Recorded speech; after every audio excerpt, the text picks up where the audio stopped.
Dialogue میں آپ کو کہتے ہیں خوشامدید۔ تحریک انصاف اور حکومت کے درمیان مذاکرات کا دوسرا دور کل بے نتیجہ ختم ہو گیا۔ تحریک انصاف جو زبانی کلامی تو ہر روز درجنوں بار اپنے مطالبات دہراتی ہے، لیکن وہ حکومت کو تحریری طور پر یہ مطالبات دینے کے حق میں نہیں۔ حکومت جو ایک جانب تحریک انصاف کے ساتھ مل بیٹھ کر معاملات سلجھانے کے لیے چیخو پکار کر رہی ہے، وہ بھی مطالبات تحریری طور پر ہی دیے جانے پر بضد ہیں اور ساتھ ہی اشاروں کنایوں میں قبل از وقت ان مطالبات پر اعتراض کر رہی ہے۔ تحریک انصاف کے مطالبات یہ ہیں کہ ان کے اسیر کارکنان کو رہا کیا جائے اور مزید مقدمات درج نہ کیے جائیں۔ 26 اور 9 مئی پر جوڈیشل کمیشن بنا دیا جائے تاکہ دودھ کا دودھ اور پانی کا پانی ہو جائے۔ یہ مطالبات ایسے نہیں ہے جس پر بریک تھرو نہیں ہو سکتا۔ اسیر کارکنان کو رہا کرنا حکومت کے بس میں نہیں تو مزید مقدمات درج نہ کرنا حکومت کے ہاتھ میں ضرور ہے۔ عدالتوں پر دباؤ میں کمی سے بھی تحریک انصاف کو کچھ نہ کچھ ریلیف مل سکتا ہے۔ اسی طرح 26 نومبر کو دونوں جانب سے ہی جانوں کا ضیاع ہوا، حکومت اس کا اظہار بھی کر چکی ہے، تو کمیشن کے ذریعے سچائی کا پتہ چلانا کچھ مشکل نہیں۔ اگر دونوں اطراف سے ضد ہٹ دھرمی اور میں نہ مانوں کی ضد چھوڑ دی جائے تو شاید 2 سال سے جاری سیاسی کشیدگی کا حل محض چند دنوں میں برآمد ہو سکتا ہے۔ دوسری جانب اطلاعات ہیں کہ القادر ٹرسٹ کیس کا فیصلہ 6 جنوری کو بھی نہیں سنایا جائے۔ افواہ یہ بھی ہے کہ فیصلہ تب تک نہیں سنایا جائے گا جب تک اسلام آباد ہائی کورٹ میں نئے جوڈیشل ججز کی تعیناتی نہ ہو جائے، تاکہ بانی پی ٹی آئی کو ریلیف ملنے کے چانسز کو مزید کم سے کم بنایا جا سکے۔ کرم کے حالات کا جائزہ لیں تو یہ مزید پیچیدہ ہوتے جا رہے ہیں۔ کل ہی یہ خوشخبری سنائی گئی کہ فریقین کے درمیان امن معاہدہ ہو گیا ہے اور جلد ہی رابطہ سڑکیں بحال ہو جائیں گی، جس کے بعد علاقے کو اسلحے سے پاک کرنے کا عمل شروع ہوگا۔ لیکن آج کرم میں امدادی سامان لے جانے والے قافلے پر مسلح افراد نے فائرنگ کر دی، جس کے نتیجے میں ڈپٹی کمشنر جاوید اللہ محسود شدید زخمی ہوئے۔ وزیر اعظم، وزیر داخلہ اور وزیر اعلیٰ کے پی کی جانب سے اس عمل کی شدید مذمت کی گئی ہے، لیکن یہاں سوال یہ ہے کہ جب فریقین کے درمیان معاہدہ ہو گیا تو اس معاہدے کی خلاف ورزی کس کی جانب سے اور کیوں کی گئی؟ کیا صوبائی اور وفاقی حکومت ملک کی ایک مخصوص حصے میں اپنی رٹ قائم کرنے میں ناکام ہو چکے ہیں؟ اسی حوالے سے ہم بات کریں گے آج کے اس پروگرام میں۔ سب سے پہلے میرے ساتھ موجود ہوں گے پاکستان تحریک انصاف کے سینئر رہنما شیر افضل مروت صاحب۔ بہت شکریہ مروت صاحب آپ کے وقت کا۔ سر، کل مذاکرات کا دوسرا دور ہوا لیکن کچھ خاص باہر نہیں آیا ان مذاکرات سے۔ زبانی کلامی مذاکرات پر بات تو ہو رہی ہے، مطالبات بھی آپ لوگ بتا رہے ہیں، لیکن حکومت کہہ رہی ہے آپ لوگ لکھ کے نہیں دے رہے۔ بہت شکریہ۔ یہ تقاضا تو 2 تاریخ سے قبل ہوا تھا کہ مطالبات لکھ کر دیں، اور میرا خیال ہے کہ ہمیں اس پہ فیصلہ پہلے سے کر لینا چاہیے تھا، اور چونکہ لکھ کر دینے سے جو وکلا ہیں وہ یہ سمجھتے ہیں کہ گویا کل اگر مذاکرات خدا نخواستہ کامیاب نہیں ہوتے ہیں تو اس پہ ہمارے خلاف ویور یا اسٹاپل کی پلی اٹھائی جا سکتی ہے، یا سیاسی طور پہ کوئی تانا دیا جا سکتا ہے کہ حکومت کو مان دیا گیا، یا مینڈیٹ کے ریکوری کے مطالبے سے دستبرداری تصور ہو سکتی ہے۔ تو ان تمام چیزوں سے اور ان کے نتائج سے خان کو آگاہ کرنے کے لیے انہوں نے مناسب سمجھا کہ ہم تمام جا کے خان صاحب کو اعتماد میں لے کے اور تحریری طور پہ مطالبات دینے کے حوالے سے ان کو آگاہ کر دیتے ہیں۔ لیکن میری ذاتی رائے یہ ہے کہ حکومت جو ہیں وہ شاید سمجھتی ہیں کہ اس طرح تحریری طور پر مطالبات دینے سے ان کے لیجیٹیمیسی کو کوئی تقویت مل سکتی ہے۔ لیکن جب ایک چیز واضح ہے اور وہ یہ ہے کہ عوام پاکستان یہ جان گئے ہیں کہ ہم ایک ٹیبل پہ بیٹھ گئے ہیں، اور عوام کو یہ بھی علم ہو گیا کہ ہمارے یہ مطالبات ہیں، تو تحریری طور پر دینے میں کوئی حرج نہیں ہے۔ میں نہیں سمجھتا ہوں کہ تحریری طور پر دینے سے ہمارا جو نیریٹو ہے یا ہمارا قانونی جو موقف ہے لیجیٹیمیسی کے حوالے سے اس پہ کوئی حرف آ سکتا ہے۔ بالکل ٹھیک ہے۔ سر، آپ نے کل کے پروگرام میں شاید غالباً یہ بھی کہا کہ بانی پی ٹی آئی کو آفرز ہو رہی تھی کہ آپ بنی گالہ ہاؤس اریسٹ ہو جائیں یا پشاور منتقل ہو جائیں، جس پر انہوں نے انکار کر دیا۔ تو یہ آفرز کہاں سے آ رہی تھی؟ حکومت دے رہی تھی یا پھر اسٹیبلشمنٹ کی طرف سے آ رہی تھی؟ ابھی تک تو ہمیں حکومت کی طرف سے کوئی آفر نہیں آئی ہے۔ یہ ساری بات چیت جو ہیں وہ اسٹیبلشمنٹ کی طرف سے ہوئی، اور یہ تمام پیشکشیں جو ہیں وہ اسٹیبلشمنٹ کی طرف سے آئی تھی۔ اگر بانی پی ٹی آئی کو ایسی آفر سر دی بھی گئی تھی تو پھر ان کی جانب سے انکار کیوں کر دیا گیا؟ آپ لوگ کو تو ویسے ہی سیکیورٹی خدشات ہیں، جیل کے اندر بھی ان کی سیکیورٹی کو لے کر۔ سیکیورٹی خدشات تو خان کو اب جب تک حالات سیٹل نہیں ہوں گے خان کو رہیں گے۔ وزیر آباد کے واقعے سے لے کر آج تک ہم خدشات کا شکار ہیں، لیکن یہ تو حل نہیں ہوا نا۔ اتنے سارے کیسز میں چھٹ جانے کے باوجود بھی اب کہیں جی کہ ہم آپ کو ہاؤس اریسٹ رکھیں گے۔ یہ کون سے کیسز میں رکھیں گے؟ ایک کیس رہ گیا، اس کا فیصلہ متوقع ہے 6 تاریخ کو۔ اور پھر اگر مذاکرات ہو رہے ہیں تو مذاکرات کے نتیجے میں ہمیں صرف جو وائی چیز ابتدائی طور پہ درکار ہے وہ ہے سیاسی اسیران کی رہائی. ہوں اور جن مقاصد کے لیے خان صاحب سمیت پی ٹی آئی کی قیادت کو نظر بند کیا گیا تھا وہ مقاصد تو پورے ہو گئے ہیں. تو لہٰذا مزید خان کو اندر رکھنا ملک و قوم کے مفاد میں نہیں ہے. پاکستان جو ہے وہ مزید ڈویژن کا، انتشار کا، سیاسی عدم استحکام کا اور غیر یقینی صورتحال کا جو ہے متحمل نہیں ہو سکتا. پاکستانی اور اوورسیز پاکستانی جو ہیں کروڑوں کی تعداد میں خان کی طرف دیکھ رہے ہیں اور ان کا ادراک ہے. دوسری طرف جو ہے سوشل میڈیا جو ہے اس حوالے سے حکومت خائف ہیں، ادارے خائف ہیں. اور یہ سوشل میڈیا کی جو جنگ ہے وہ پاکستان میں چونکہ نہیں لڑی جا رہی ہے، بین الاقوامی سطح پر ہے، تو اس کو نہ روکا جا سکتا ہے اور نہ اس پہ کوئی جو ہے البتہ اگر کوئی اعمال یا جو ہے اصول جوئی کی طرف لیے جاتے ہیں تو شاید پازیٹیو اثرات پڑ سکتے ہیں. بالکل صحیح. اور بشرا بی بی نے پاکستان تحریک انصاف کے اب سیاسی امور کے بعد قانونی معاملات میں بھی مداخلت شروع کر دی ہے. وکلا اور انصاف لائرز کی ٹیموں کو تبدیل کر دیا ہے. کیا پارٹی اس سے خوش ہے جو آپ لوگ فیصلے کرتے ہیں اور آپ تو خود قانون دان ہیں؟ نہیں وہ تو ٹھیک ہے، لیکن یہ دعویٰ جو آپ کر رہی ہیں کس بنیاد پہ کر رہی ہیں؟ سر یہ پارٹی نے خبر آئی ہے، یہ خبر اعلامیہ جاری کیا ہے یا کسی عہدیدار نے بیان دیا ہے؟ یہ تو سر پورے چینل کے اوپر، ہر چینل کے اوپر خبر سرکولیٹ ہو رہی ہے.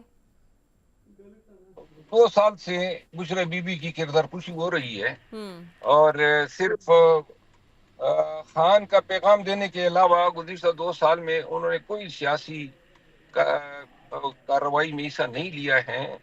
اور پی ٹی آئی کے اندر جو ہیں یہ خاندان کی طرف سے قبضے کرنے کی جو افواہیں ہیں ان کو تقویت دینے کے لیے ایسی باتیں من گڑت بنائی جا رہی ہے. میں نہیں سمجھتا ہوں کہ پی ٹی آئی کی جو قیادت ہے وہ اس پہ راضی ہو سکتی ہیں کہ جی خاندانی یا موروثی سیاست جو ہے اس کو جنم دیا جائے. ہم اس کے قائل نہیں ہیں اچھا، اور نہ یعنی اس پہ کہ یہ اتفاق جو کر سکتے. قاضی انور صاحب کا نام لیا جا رہا ہے کہ ان کے ذریعے فہرست منگائی اور اس کے بعد مشال یوسف زئی بی بی کو ان وکلا کے معاملات پر بریف کریں گی، آپ اس کو ڈینائی کرتے ہیں؟ ایسا کچھ نہیں ہے. نہیں قاضی انور صاحب تو آئی ایل ایف کے پی چیپٹر کے صدر ہیں اور مشال یوسف زئی پہلے سے ہی گزشتہ 2-2.5 سال سے فیڈرل کوارڈینیٹر ہیں آئی ایل ایف کے معاملات میں. تو یہ پہلے سے دخیل تھے اور قاضی انور ایک بڑے سینئر وکیل ہیں اور وہ تمام تنازعات سے پاک شخصیت ہیں. بڑے ہی صاف ستھرا ان کا کردار رہا ہے. تو باقی جو آئی ایل ایف کی ٹیمیں مرکزی ان کے درمیان اگر جدید کوئی نئے معاملات پیدا ہوئے ہیں اس کا مجھے علم نہیں ہے، لیکن اگر کوئی معاملات ہوئے بھی ہیں تو ایک چیز میں وثوق سے کہہ سکتا ہوں کہ وہ معاملات خان صاحب خود ڈیل کرتے ہیں، کسی پہ چھوڑتے نہیں ہیں. بالکل. اور آپ ہی کی کہی ہوئی بات بڑی مشہور ہو رہی ہے کہ پی ٹی آئی کے وکلا بڑے مہنگے ہیں، عہدے بھی لے رہے ہیں، کروڑوں کی فیسز بھی لے رہے ہیں، اور آپ نے ہی کہا ہے کہ اب اسکروٹنی ہونی چاہیے ان کی بھی جنہوں نے اتنے پیسے لیے ہیں وکلا نے. اس میں برائی تو کوئی نہیں ہے. اگر عوام کے یہ آڈٹ جو ہے وہ اس کے نتائج جو ہیں قوم کے ساتھ شیئر ہونے چاہیے. خان کی گرفتاری اور خان کی قانونی جنگ ہمیں کتنے میں پڑی ہے یہ قوم کو علم ہونا چاہیے، خصوصاً ان حضرات کو جنہوں نے ڈونیشن دی ہے. سر پھر یہ بھی سوالات اٹھیں گے کہ اتنا پیسہ آیا کہاں سے ہے؟ خان صاحب کے لیے پیسے کی کمی نہیں ہے. پیسہ جو ہے وہ شوکت خانم کو اربوں روپے آ رہے ہیں سالانہ. 9 ارب روپے صرف لاہور شوکت خانم کے لیے درکار ہوتے ہیں. تو خان جو ہے اس کی ذات کے لیے تو پاکستانی اپنا سب کچھ قربان کرنے کو تو سر تیار ہے. یہ جو ڈونیشن کے پیسے آتے ہیں وہی آگے وکلا کو بھی دیے جاتے ہیں جو شوکت خانم کے لیے آتے ہیں؟ بیکاز وہ دونوں تو ایک الگ ہمارے پاس کوئی کارخانے تو نہیں ہیں. ہمارے اخراجات ہیں، مرکزی سیکریٹریٹ ہے، ملازمین ہیں، یوٹیلیٹی بلز ہے، پھر کیسز میں آنا جانا لگا رہتا ہے اور کیسز کی تعداد جو ہیں وہ تو اب انبار بن گئے ہیں. تو لہٰذا یہ اخراجات جو ہیں خان صاحب کے اپنے کوئی ذرائع تو نہیں ہیں کوئی آمدن جن سے وہ ادائیگی کر سکے، اور یہ اخراجات پارٹی کی طرف سے ادا ہو رہے ہیں. بالکل. اور آپ کا جو اشارہ ہے وہ یہی ہے کہ ظاہری بات ہے لوگ جو ڈونیشن دیتے ہیں وہ پھر پارٹی کے کام بھی آتے ہیں وہی ڈونیشن. نہیں، وکلاء کے لیے جب فنڈ ریز کرنا ہوتا ہے تو اس کے لیے اسپیشل ڈونیشن مانگی جاتی ہے. بالکل صحیح. اچھا سر، آخری سوال. کرم میں دوبارہ حالات خراب ہوئے ہیں. ڈپٹی کمشنر کے امداد لے جانے والے قافلے پر حملہ ہوا ہے، اور اب تو میں ناصر عباس صاحب علامہ کی بات سن رہی تھی، وہ تو یہ کہہ رہے تھے کہ اس کی پوری خرابی کے ذمہ دار خود گنڈا پور صاحب ہے. آپ کو نہیں لگتا کہ کرم کا مسئلہ حل کرنے میں بھی کوئی خاص سنجیدہ نہیں ہے اور اتنا زیادہ گریو یہ مسئلہ ہو گیا ہے؟ ڈپٹی کمشنر کرم کو جو ہیں وہ دھمکیاں ملی تھی، اور وہ میرے رشتہ دار بھی ہیں، جاوید اللہ محسود، اور وہ زخمی ہوئے ہیں. 3 گولیاں ان کو لگی ہیں. ان کو آج سے کوئی 4-5 ایام قبل دھمکیاں ملی تھی ایک گروپ کی طرف سے، اور ان کو مارنے کا کہا گیا تھا. تو حالات جو ہیں، ایک واقعہ ہوا ہے، ڈپٹی کمشنر کو اپنی سیکیورٹی کا خاص خیال رکھنا چاہیے تھا، لیکن حالات جو ہیں وہ کل پرسوں تک جو ہیں انشاءاللہ قابو میں آ جائیں گے. یہ اس واقعے نے جو ہے انتظامیہ کو الرٹ کر دیا ہے، اور اب مس کرینٹ کے ساتھ شاید اتنی نرمی نہ برتی جائے. ٹھیک ہے. اور آپ سمجھتے ہیں شہباز شریف صاحب کا ایک کلپ اگر آپ کی نظر سے گزرا ہو، خاصا وائرل ہوا ہے، جہاں پر وہ جاپان کے احتجاج کی مثال ایک اسپیسیفک ساؤنڈ کے ساتھ دے رہے ہیں. وہ کہتے ہیں یہاں تو احتجاج کا پتہ بھی نہیں چلتا اور آپ لوگ لشکر کشی کر دیتے ہیں، اسلام آباد پہ ہلہ بول دیتے ہیں اسلام آباد پہ. میں ایک دفعہ جاپان گیا اور وہ ہونڈا فیکٹری تھی. میں جب گزر رہا تھا تو وہاں او کی آواز آئی. پھر میں نے جو ہمارے ہوسٹ تھے، میں نے لگا ان سے پوچھ لیں، میں چپ ہو گیا. پھر میں آگے گیا، پھر او. جب تیسری مرتبہ او ہوا تو مجھ سے رہا نہ گیا. ڈائریکٹر سے میں نے کہا یہ کیا ہو رہا ہے؟ اس نے کہا جی یہ ورکرز ہیں، احتجاج کر رہے ہیں. اندازہ کریں، کام نہیں رکا، پروڈکشن جاری ہے، مگر اپنا احتجاج انہوں نے ریکارڈ کروایا او کر کے. یہاں پر تو جناب اسلام آباد پر اپنا لشکر کشی ہو جاتی ہے، اور ایک دن کا نقصان 190 ارب روپے ہے. ایک دن کا نقصان. یہ غریب قوم ہے، کون اس کا حق دے گا؟ بس میاں شہباز شریف صاحب ایسے ہی انوکھے مثالیں لاتے ہیں. موزمبیق میں بھی ایک طریقہ احتجاج ہوتا ہے، لوگ چمٹے سر پہ مارتے ہیں. وہ ہمیں وہ بھی توقع ہے کہ میاں صاحب یہ بھی مثال کبھی لے آئیں گے چمٹا مار کے. تو یہ ان کا احتجاج کا مشورہ انہوں نے دیا ہے اپوزیشن کو، شاید ترقی کے لیے شاید وہ ضروری سمجھتے ہیں. تو انشاءاللہ پارلیمان میں آنے دیں تو ہم استقبال کریں گے ان کی توقع اور ان کے خواہشات کے مطابق. بالکل صحیح، اسی ساؤنڈ کے ساتھ انشاءاللہ. اس سے بھی جو آوازیں جس تال اور سر کے ساتھ انہوں نے نکالی ہے تو ہم اپنی آزادگی بھی تھوڑی بہت کر لیں گے. بالکل صحیح. بہت شکریہ شیر افضل مروت صاحب، پاکستان تحریک انصاف نما میرے ساتھ موجود تھے. دیکھتے ہیں یہ معاملہ کہاں تک آگے جاتا ہے. جناب ایک بریک لیتے ہیں، بریک کے بعد آپ سے ملتے ہیں.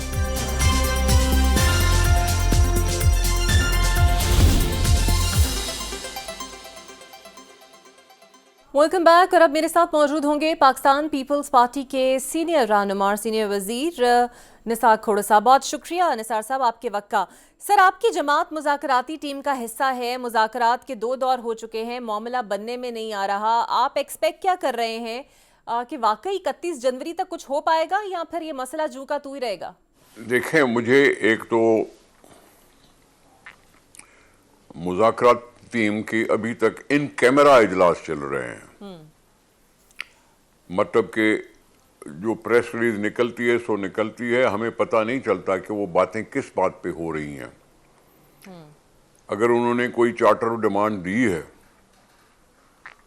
تو جو اخبار میں ہم نے پڑھا ہے وہ صرف یہ ہے کہ جی کارکنوں کو آزاد کرو. کارکنوں پر ایف آئی آر کٹی ہوئی ہیں، کورٹ کے ریمانڈ میں ہیں، اور ان کا طریقہ ایک تو یہ ہوتا ہے کہ جی ان کو ضمانتوں پہ آزاد کرو. اب یہ ضمانتوں پہ آزاد کرنا پی ٹی آئی مان رہی ہے یا نہیں مان رہی، اس کا ہمیں پتہ نہیں ہے.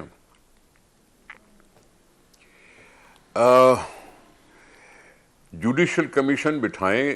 دوسری بات کہ جی نومبر کے مہینے میں جو اسلام آباد پہ چڑھائی ہوئی تھی، یعنی ریاست پہ چڑھائی ہوئی تھی، اس پر جوڈیشل کمیشن بٹھانا کیا مطلب؟ آپ کا چڑھائی کرنا بذات خود ایک سوالیہ نشان ہے. آپ کا چڑھائی کرنا خود سوالیہ نشان ہے. آپ نے بارہا بڑے بڑے بیانات دیے کہ ہم یہ چڑھائی کر رہے ہیں عمران خان صاحب کے کہنے پر.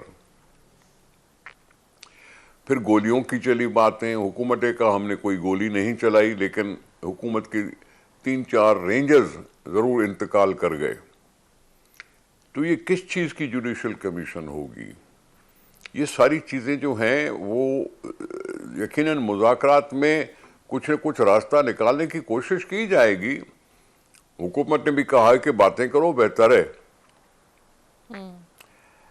پہلے وہ کہتے تھے اسٹیبلشمنٹ کے ساتھ, اب وہ حکومت کے ساتھ بیٹھنے پر آ گئے ہیں. بالکل صحیح. لیکن مانگ کیا رہے ہیں, ان کی نفاست کو دیکھنا پڑے گا نا, ان کے ڈیٹیلز کو دیکھنا پڑے گا کہ مانگ کیا رہے ہیں, کس بات پہ وہ بات کرنا چاہتے ہیں. اور یہ ابھی واضح نہیں ہے. بالکل صحیح. اور سر جب اور میں سمجھتا ہوں اس میں ٹائم خود پی ٹی آئی نہیں, میں اس میں یہ کہہ رہا ہوں کہ پی ٹی آئی خود ٹائم مانگ رہی ہے. پہلے تو انہوں نے ڈیڈ لائن مقرر کر دی ہے 31 جنوری.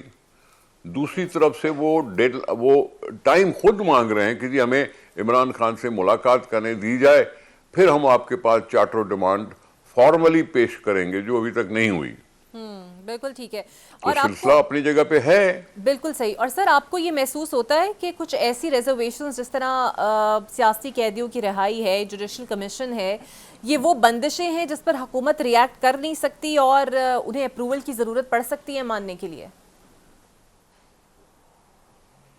اپروول کی ضرورت کس سے ہوگی؟ حکومت تو خود کمیٹی بنائی ہوئی ہے.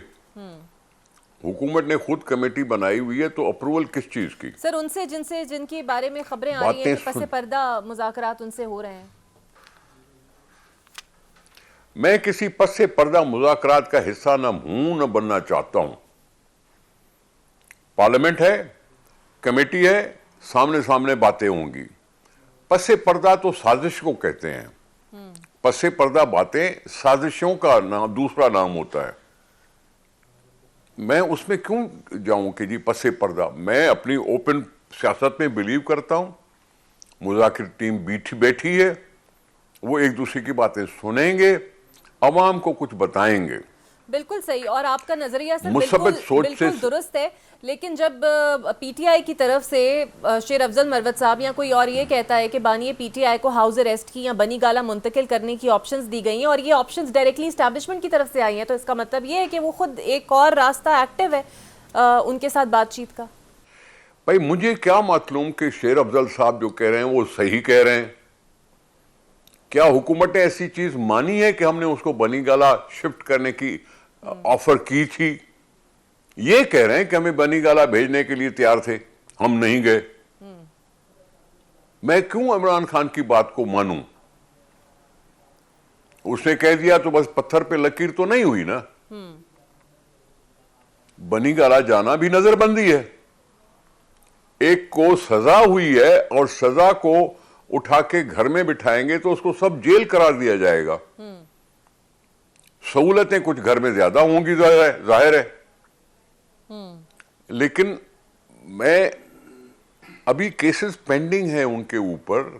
کچھ کیسز کے فیصلے آنے ہیں, کچھ کے فیصلے ہو چکے ہیں. کئی ایف آئی آر کٹی ہوئی ہیں جس میں وہ جوڈیشل ریمانڈ یا جیل ریفارم جیل کے حوالے کیے گئے ہیں. اب وہ آفر ہوئی ہے, یہ ایک خود سے لگائی ہوئی بات بھی ہو سکتی ہے. شیر افضل مروت صاحب تو کبھی پارٹی کے انر سرکل میں ہوتے ہیں, کبھی باہر سرکل میں ہوتے ہیں, مجھے نہیں معلوم. شیر افضل صاحب اس کمیٹی کا حصہ ہیں کیا؟ یہ تو میں نہیں سمجھتا کہ شاید وہ ہیں. کمیٹی کا حصہ بھی نہیں ہے لیکن بیانات دے دیتے ہیں. تو ان بیانات میں اس کی صحت کیسی ہے؟ بیانات کی صحت ٹھیک ہے یا نہیں ٹھیک مجھے پتا نہیں ہے. اور میں ایسے کیسے اعتبار کر لوں کہ بس ابھی تو بات چیت شروع ہی نہیں ہوئی, چارٹر آف ڈیمانڈ پیش ہی نہیں کیا گیا, تو ہم کیسے ایسی باتیں کر سکتے ہیں؟ بالکل صحیح. اور معاف کیجیے گا, یہ ہر وقت اسٹیبلشمنٹ کی بات کرنا مناسب نہیں ہے سیاست کے لیے. سیاسی پارٹیوں کے لیے اسٹیبلشمنٹ کی بات کرنا مناسب نہیں ہے. آپ کے اوپر کیس ہے, کیس کو فیس کریں. کورٹیں آپ کے پاس ہیں, کورٹیں آزاد کہلاتی ہیں, آزمائیں کورٹوں کو. چھوڑ دیتے ہیں تو ہمیں کوئی اعتراض نہیں ہوگا, حکومت کو کوئی اعتراض نہیں ہوگا. ایف آئی آر میں بیل بیفور بھی ہوتی ہے اور ایف آئی آر کٹنے کے بعد بھی بیل ہوتی ہے. ٹھیک ہے. اور تو یہ ابھی کنفیوژن ہے. بالکل صحیح. سر کچھ دنوں پہلے ابھی دیکھا کنفیوژن گیا, میں سمجھتا ہوں. بالکل ٹھیک ہے, بلاول بھٹو زرداری کی جانب سے بھی اور پیپلز پارٹی کی جانب سے ہی اب ہر دوسرے مہینے کبھی تنقید خاصی ہو رہی ہے, کبھی حکومت پر ہوتی ہے, کبھی مریم نواز پر ہوتی ہے, اور بڑے سخت الفاظ میں بھی ہوتی ہے. تو لیکن مسلم لیگ نون ابھی تک آپ کی اس تنقید کا جواب نہیں دیتی, خاموش ہے. کیا بہت زیادہ گریو تحفظات ہیں پیپلز پارٹی کو, اور کیوں نون لیگ عمل نہیں کر رہی اگر آپ کے ساتھ کوئی ایسا معاہدہ ہوا ہے ان کا؟ تو ہم نے کھل کے بتایا تھا کہ ہمارا معاہدہ ہوا تھا کہ جی ہماری جو پاکستان کی ڈیولپمنٹ ہے وہ ہمارے مشورے کے ساتھ کی جائے گی. اس میں کوئی قباحت تو نہیں ہے. ہم ان کی حکومت کو سپورٹ کر رہے ہیں اسمبلی میں, ان کو ووٹ دے رہے ہیں, ان کی میجارٹی کو قائم کر رہے ہیں, اور ہم سے معاہدہ ہوا ہے. اگر معاہدہ ہوا ہے تو وہ تو پاکستان کی ڈیولپمنٹ کے لیے ہے نا. ہم نے وزارتیں تو مانگی نہیں ہیں. اب جب وزارتیں نہیں مانگیں اور پاکستان کے عوام کی بھلائی کے بارے میں کچھ کٹھے مل کر سوچیں تو اس میں کیا بری بات تو نہیں ہے. ہم نے کوئی اپنی لالچ تو نہیں دکھائی. ہم صوبوں کو یکساں اگر تصور کریں تو اس میں برائی تو نہیں ہے. این ایف سی میں ہمارا فارمولا فکس ہے. اس فکس فارمولا کے تحت اگر ڈیولپمنٹ میں بھی ہمیں اتنا ہی کنسیڈر کیا جائے تو کیا سندھ نے کوئی قصور کیا؟ نہیں کیا. این ایف سی کا فارمولا ہے نا, 52% ہی پنجاب لے جائے گا, 25% سندھ ملے گا, 12% کے پی کو ملے گا, فلاں % بلوچستان کو ملے گا. اگر یہ این ایف سی کا فارمولا ہے تو سندھ بھی تو پاکستان کا حصہ ہے. اگر اس کے لیے ہم حق اتنا ہی مانگتے ہیں جتنا ہمیں ملنا چاہیے تو اس میں کوئی بری بات تو نہیں ہے. کیونکہ پچھلی حکومتوں میں کبھی یہ ہوتا تھا کہ جب عمران خان کی حکومت تھی تو زیادہ تر کے پی میں اسکیم چلتی تھی, کے پی کو فنڈ دیے جاتے تھے. فنڈز کہاں گئے, کے پی میں ترقی ہوئی نہیں ہوئی, آپ کو معلوم ہے, مجھے نہیں معلوم. پنجاب بڑا صوبہ ہے, وہ زیادہ مانگتا ہے. ہم بھی کم نہیں ہیں, ہم بھی مانگتے ہیں. اس میں کوئی بری بات تو نہیں ہے. پاکستان کے اوپر قرضہ جات ہیں اپنی جگہ پہ. آئی ایم ایف سے بھی مذاکرات ہو کے کچھ نہ کچھ ان کو مل رہا ہے. پاکستان کی کٹی ختم نہیں ہوئی. روزانہ اچھی خبریں سن رہے ہیں پرائم منسٹر صاحب کی زبانی کہ جی معیشت یوں بہتر ہو رہی ہے, مہنگائی اتنی کم ہوئی ہے, فلاں اتنا یہ ہوا ہے. تو پھر اس میں سندھ اپنا اگر حصہ مانگتا ہے تو بلاول صاحب کوئی غلط بات تو نہیں کر رہے ہیں. بالکل صحیح. اور مدارس رجسٹریشن ایکٹ پر صدر مملکت نے کافی اعتراض اٹھائے, بل کو ریجیکٹ بھی کیا, لیکن فی الحال اب صدر نے دستخط تو کر دیے ہیں. آپ کو لگتا ہے کہ اگر یہ اعتراضات واقعی اتنے سنجیدہ تھے تو پھر بل کو کیوں سیاست کا نشانہ بنایا گیا؟ بات سیاست کی نہیں ہے. دیکھیں, سوسائٹی رجسٹریشن ایکٹ پاکستان کی حکومت نے بنایا. مدارس کو ایف اے ٹی ایف کی نظر کیا گیا. ایف اے ٹی ایف نے کہا کہ جی ان کو رجسٹر کرنا چاہیے. اب مدارس کتنے ہیں؟ ہزاروں ہیں. ہزاروں کو رجسٹر کرنے میں کیا قباحت ہے؟ وہاں پڑھائی ہوتی ہے نا, اور پڑھائی ہوتی ہے تو ہم بھی تو دینی تعلیم حاصل کرتے ہیں اور وہ بھی کرتے ہیں. ہم انگریزی تعلیم حاصل کرتے ہیں تو وہ بھی کچھ نہ کچھ کر لیں, کیونکہ آخر جا کے ایچ ایس سی میں فیصلہ ہوتا ہے کہ جی مدارس کی جو تعلیم ہے اس کی جو ڈگری ہے وہ فلاں ڈگری کے برابر ہے یا نہیں ہے. جب آگے جا کے پھر آپس میں مل ہی جاتے ہیں تو پھر رجسٹریشن کا نام بری بات تو نہیں ہے نا. اب وہ مرحلے ختم ہوئے, سگنیچر ہو گئے. اب ان کے شاید میں سمجھتا ہوں صوبائی اسمبلیوں میں کچھ نہ کچھ ہونا ہے, اس میں بھی ہو جائے گا. اسی لحاظ سے ہو جائے گا جس طرح سے قومی اسمبلی میں ہوا ہے, پارلیمنٹ میں ہوا ہے. ہم بھی اسی خطوط پہ کچھ نہ کچھ کرنے کی کوشش کریں گے. بالکل صحیح. رجسٹر کرانا بری بات نہیں ہے, اور پاکستان میں ہیں, پاکستان میں بستے ہیں وہ سارے مدارس. رجسٹر کرانا بری بات نہیں ہے. اور تو انہوں نے مان لیا ہے, جے یو آئی نے بھی مان لیا. بالکل ٹھیک. تھوڑا سا مارچ اپریل میں بہت سے لوگ جو پیش گوئیاں کر رہے ہیں کہ حکومت کی تبدیلی ہو سکتی ہے. فرض کریں آپ لوگوں کو یہ موقع اگر ملتا ہے, پوزیشنز تبدیل ہو جاتی ہے, نون لیگ کی جگہ آپ لوگ آ جاتے ہیں, تو آپ لوگ قبول کریں گے اور نون لیگ کو بطور اتحادی قبول کریں گے ڈرائیونگ سیٹ پر؟ دیکھیں بھائی یہ ایسے مفروضے پہ کیوں آپ بات کرتے ہیں؟ کریم مفروضے تو پورے میڈیا میں چل رہے ہیں. پاکستان پیپل نہیں دیکھیں نا مفروض آئے یہ ہم سے بڑی party P M L N ہے قومی اسمبلی میں. ہم نمبر 3 ہیں، نمبر 3 ہیں. پہلے نمبر پی ٹی آئی تھی، پھر پی ایم ایل این ہے، پھر پیپلز پارٹی ہے. اب پیپلز پارٹی 70 سیٹوں پر، چلو 80 سیٹوں پر حکومت تو نہیں بنا سکے گی نا. ظاہر ہے اس کو بھی کوئلیشن گورنمنٹ بنانی پڑے گی. لیکن کوئلیشن گورنمنٹ کی بات تب آتی ہے جب شہباز شریف نہ رہیں. اور شہباز شریف کیوں نہیں رہیں؟ اگر ان کے پاس میجورٹی ہے تو وہ رہے گا، یا تو خود سے استعفیٰ دے کے چلے جائے تو اور بات ہے. استعفیٰ دے کے چلے جائیں تو اور بات ہے، نہیں تو اگر ان کے پاس میجورٹی ہے تو شہباز شریف کو کیوں ہٹایا جائے گا؟ اور اگر اس کو ہٹایا نہیں جائے گا تو پیپلز پارٹی کیسے آئے گی؟ اس لیے میں اس کو مفروضہ کہتا ہوں. بہت شکریہ نثار کھوڑو صاحب آپ کے وقت کا. ایک بریک لیتے ہیں اور بریک کے بعد آپ سے ملتے ہیں. Welcome back. اور اب میرے ساتھ موجود ہوں گے نون لیگ کے رہنما ہیں اور سینئر سیاستدان ہیں اختیار ولی صاحب. بہت شکریہ اختیار صاحب آپ کے وقت کا.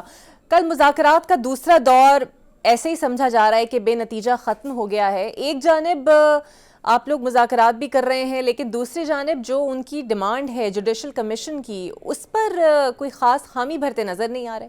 Thank you very much. Iqra, ایسا ہے کہ ابھی تو بہت ابتدائی فیز ہے. اس پہ یہ کامنٹ کرنا کہ مذاکرات یا کامیاب ہو گئے ہیں، میرے خیال میں یہ بھی قبل از وقت ہے.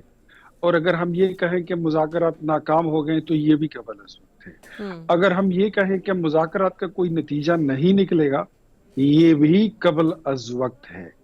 اور اگر ہم یہ کہیں کہ ان کے تمام مطالبات اگر یہ کہیں کہ مان لیے جائیں گے تو یہ بھی انتہائی قبل از وقت اور میرے خیال میں کوئی غیر سنجیدہ ہوگا. تو لیٹس دی ٹائم کم. ابھی یہ کتاب جو ہے یہ کھلی ہے.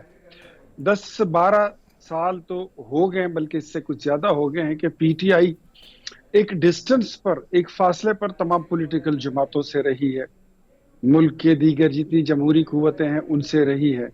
ابھی تو یہ تازہ مطلب نکلے ہیں اس خول سے جس میں یہ پھنسے ہوئے تھے کہ ہم ہیں تو سب کچھ ہے، ہم نہیں ہے تو کچھ نہیں ہے. تو ابھی باتیں شروع ہوں گی تو بات سے بات نکلے گی، پھر ملاقات بھی ہوگی اور کچھ نتیجہ بھی انشاءاللہ نکل آئے گا. جہاں تک جوڈیشل کمیشن کی بات ہے تو قائل کریں گے ان کو. یہ کچھ فیشن بھی بن گیا ہے کہ مطلب کوئی واقعہ ہو جائے تو اس کا کہہ دیں کہ جی فوراً جوڈیشل کمیشن بن جائے. حالانکہ خیبر پختونخوا میں ان کی حکومت ہے. ابھی آپ نے دیکھا ہوگا تقریباً کرم میں 128 بچے فوت ہو گئے. وہاں پر تقریباً کوئی 150 لوگ شہید ہو چکے ہیں. کیوں نہ اس پہ کوئی جوڈیشل کمیشن بنا لے؟ کیا ہم اس پہ اس طرح انگلی اٹھا سکتے ہیں کہ یہ قتل عام جو ہے تو اس میں حکومت ملوث ہے؟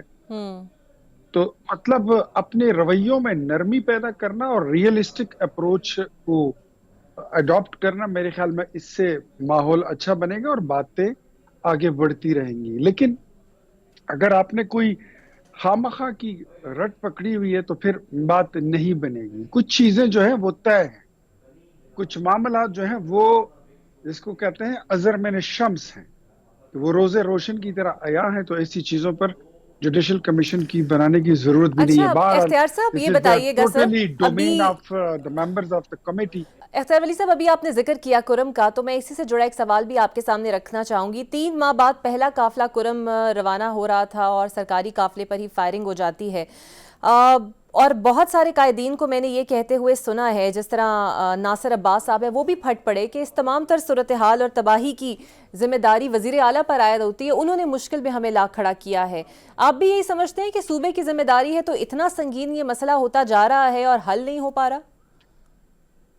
دیکھیں اقرا، یہ بہت ہی آسان سا مسئلہ تھا.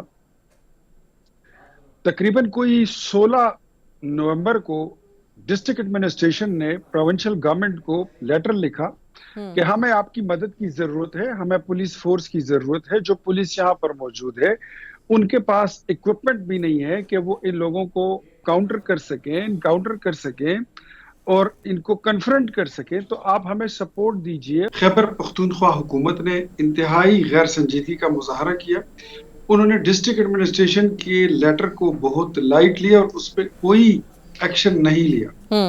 اور پھر فیڈرل نے ان کو، مرکزی حکومت نے ان کو بتایا کہ آپ رابطے میں رہیں اور ہماری اگر آپ کو کہیں ضرورت تو ہم آپ کو کے لیے تیار ہیں. لیکن خیبر پختونخوا کی جو حکومت تھی وہ بیزی تھی کس چیز میں؟ انہوں نے 26 نومبر اور 24 نومبر کا ایپیسوڈ کر، اس کے لیے افغان مہاجرین کو بک کرنا تھا، شمشتو کیمپ سے بندے لانے تھے، اور انہوں نے جلوزائی کیمپ سے بندے لے جانے تھے، ریسکیو کی گاڑیوں کو بک کرنا تھا، کرینے پیدا کرنی تھی، انہوں نے مشینری پیدا کرنی تھی، انہوں نے اپنی سوشل میڈیا کے لوگوں کو فیسیلیٹیٹ کرنا. وہ اس بہت بڑے کاز میں، نوبل کاز میں پھنسے ہوئے تھے.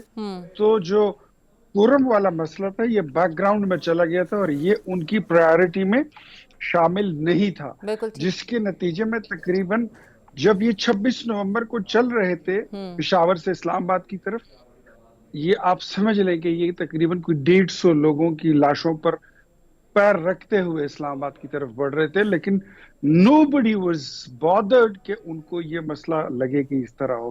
اچھا پھر ابھی جب مسئلہ حل ہوا ہے، 128 بچے بھی فوت ہو گئے، 128 بچے ان 2 ماہ میں فوت ہوئے ہیں، کچھ خوراک سے، کچھ دوائیوں سے، کچھ موسم کی شدت سے.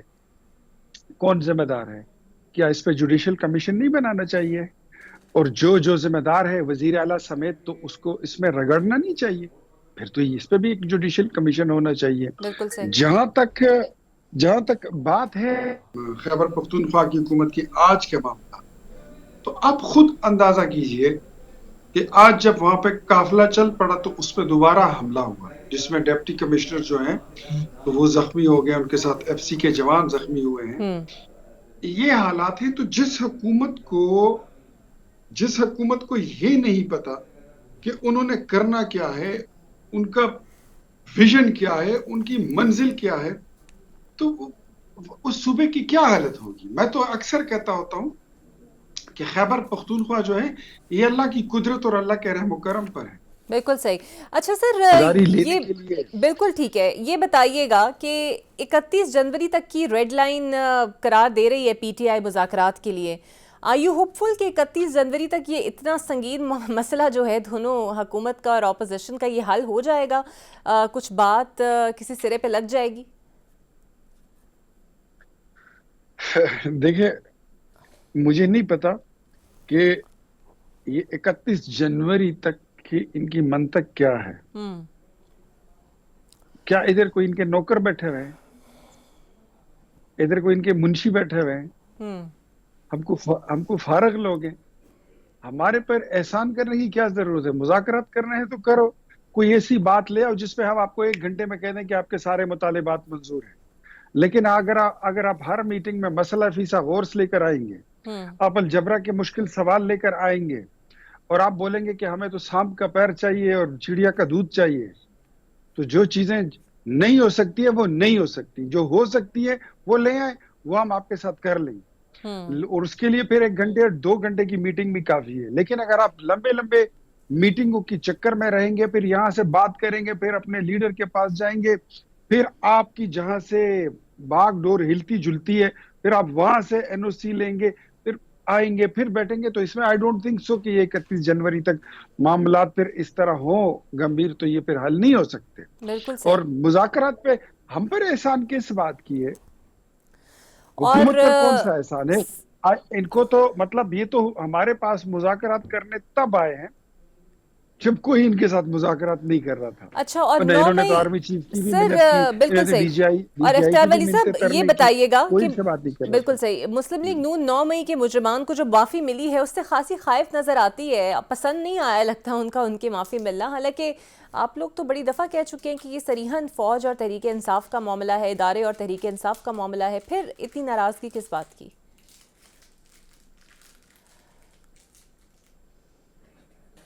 نہیں، ناراضگی تو بالکل بھی نہیں ہے، بٹ ہم پولیٹیکل لوگ ہیں اور اپنی رائے رکھتے ہیں. کوئی مردہ جماعت نہیں ہے، ہم نظریاتی لوگ ہیں. جو چیز صحیح لگے گی اس کو صحیح کہیں گے، جو غلط ہوگی اس پہ اپنے ریزرویشن جو ہے دے بھی سکتے ہیں.